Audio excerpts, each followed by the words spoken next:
Sko í þessu verkefni þá þetta bara verkefni sem að er svona, það er bara að vera að fara í gegnum nákvæmlega hvernig á að setja upp svona stýringu fyrir logo.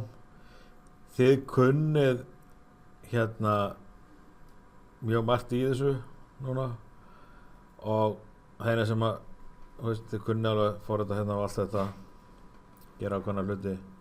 Það sem ég ætla að byggja um að gera að sleppa þessum hluta hér vegna þess að þetta á við nettengdar tölvur sem við erum ekkert að eiga við.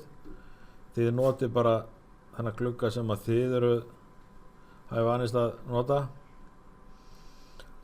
Gera þetta öðru leyti alveg eins. Það er verið að gera stýringu fyrir þetta hlið hérna. Mjög klassískt eitthvað, blikkljós og rofið í endanum og eitthvað.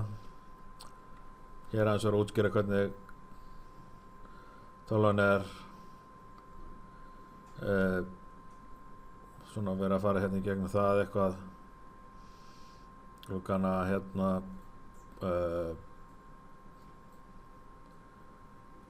velja rétta tölvu,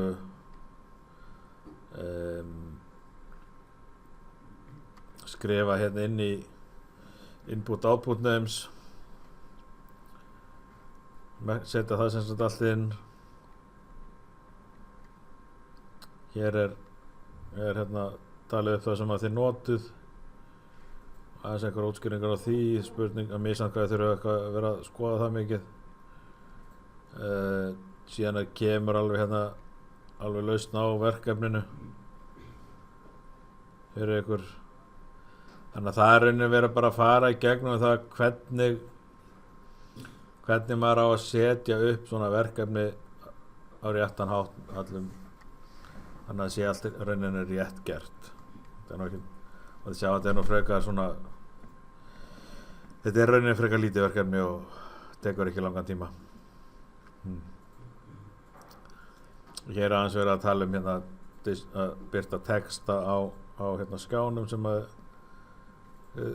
og breyta bakljósinu og þetta er eitthvað sem að þið eru vonandi búin að vera að fikta eitthvað og geti gert líka. Annars er þá leiðbeiningar hérna það hvernig það er gert. Þetta ætti bara að vera frekar fljótlegt.